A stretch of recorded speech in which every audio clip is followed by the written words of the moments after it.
परमेश्वर उन व्यक्तियों के लिए आसान करते चले जाते हैं रास्ता। कह रहा है कि जो पवित्र आत्मा पर भरोसा रखते हैं और अपने कह रहा उसकी आज्ञा का पालन करते हैं, वचन पढ़ते हैं, प्रार्थना करते हैं और परमेश्वर पर भरोसा रखते हैं कि नहीं परमेश्वर कि तू एक दिन मेरी जिंदगी में काम करेगा। आपको दो तरह के लोग हैं, एक शौक करते हैं और एक कह रहे हैं कि एक शौक करते हैं आत्मिक बातों के लिए, लेकिन एक संसार के लिए शौक करते हैं। आप कौन सा शौक मनाते हैं? जब आप प्रभु में आ जाते हैं तो आप शौक में रहते हैं। अधिकतर मैंने लोगों को देखा है दुखी रहते हैं।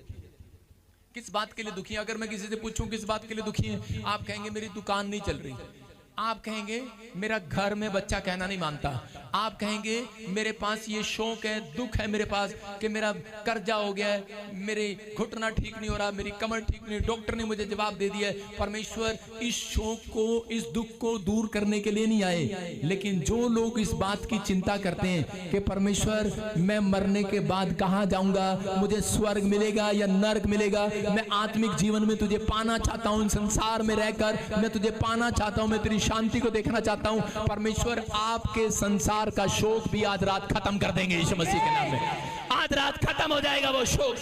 जो दुख आप उठा रहे हैं, जो असफलताएं आप उठा रहे हैं, वो खत्म आज के बाद नहीं देखेंगे चर्च। ये याद रखना कह रहा, लेकिन परमेश्वर को अपने काम का आदमी चाहिए। हेलो, आप बिजनेसमैन हैं, आपको नौकर चाहिए, आपके काम का चाहिए। आप कंप्यूटर इंजीनियर हैं, आपको कंप्यूटर चलाने वाला चाहिए। अगर आप जहाज चलाते हैं तो आपको जहाज चलाने वाला चाहिए, एयर होस्टेस चाहिए, आपके काम का आदमी चाहिए, चाहिए कि नहीं? पायलट चाहिए आपको। लेकिन परमेश्वर को अपने काम का व्यक्ति चाहिए जो उसके नाम की तारीफ कर सके, उसको महिमा दे सके, जो उसके नाम को ऊंचा कर सके, जो कह रहे हैं अपने जीवन के अंदर कहते हैं अपने आप को जगाते हैं। बहुत बात हमारी असफलताओं में परमेश्वर जानबूझकर हमें जांचते हैं। दानियल प्रार्थना करने वाला था, बाइबल पढ़ने वाला, कोई पाप नहीं किया उसने, लेकिन दानियल क्यों खड्डे में गया? हमारे मन में क्वेश्चन आता है, क्यों खड्डे में गया? क्यों शेर की मान में डाल दिया गया? क्यों उसके जीवन में परीक्षा आई? क्योंकि परमेश्वर उसको जांचना चाहते थे। परमेश्वर उसको जांचने के बाद कहते हैं कि उसको मिलना चाहते थे। लोग बोलते हैं कि शायद परमेश्वर उसकी परीक्षा ले रहे थे। नहीं, परमेश्वर उसकी परीक्षा नहीं ले रहे थे।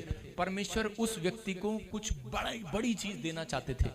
दानियल को जब शेर की मान में डाल दिया गया, एक तो परमेश्वर को यह पता लग गया कि यह व्यक्ति अगर शेर के सामने भी मेरा नाम ले सकता है, मौत के सामने भी, कि परमेश्वर मुझे बचा। अगर शेर आपके सामने आ जाए, आप किसका नाम लोगे? मम्मी।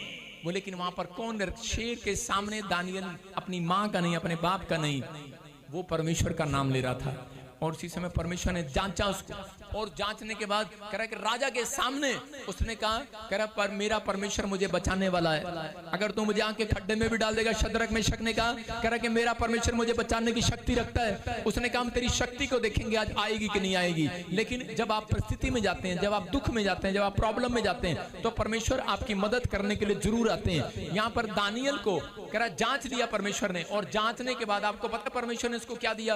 परमेश्वर ने उसको आने वाली कई सालों, कई ईस्वी पहले परमेश्वर ने जो प्रोजेक्ट फाइल बनाई थी इंसानों के लिए, वो सारी लिखकर दे दी कि यीशु मसीह आने वाला है और ऐसे होगा, फिर दोबारा आगमन होगा। सारी हिस्ट्री, सारे दर्शन, सारी चीजें परमेश्वर ने दानियल को लिखकर दे दी, और दानियल ने अपनी उस पुस्तक में लिख लिया। हालेलुया।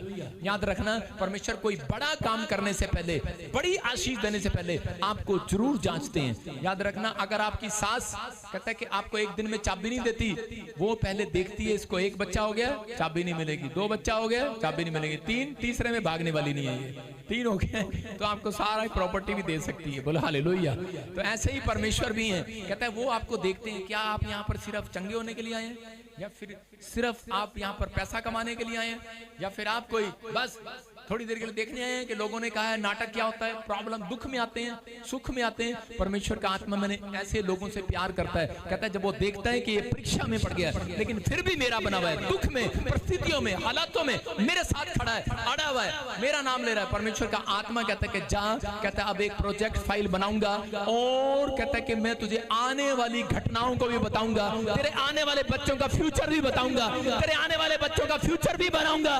तेरे माँ बाप का फ्यूचर तो मैंने बनाया, लेकिन मैं कह रहा तेरे माँ बाप के साथ साथ कह रहा आने वाले समय में तेरा फ्यूचर, तेरे आने नाती पोतों का भी फ्यूचर बनाऊंगा। मैंने तुझे जांच लिया। इसलिए दाऊद बोलता है, कह रहा परमेश्वर मुझे परख ले और जांच ले, मुझे परख ले और जांच ले मेरा पश्चाताप सच्चा है कि नहीं। परमेश्वर ऐसे व्यक्ति को चाहते हैं कि परमेश्वर उन व्यक्तियों को चाहते हैं जो अपनी जांच देना चाहते हैं। यूहन्ना की किताब में 11:34 में जब हम पढ़ते हैं कि मार्था नाम की एक औरत थी और उसी समय वो निराश हो गई। परमेश्वर ने एक जगह मार्था को परखा। एक औरत थी मरियम और मार्था, वो बार बार यीशु को देखते दूर से बोलती थी, यीशु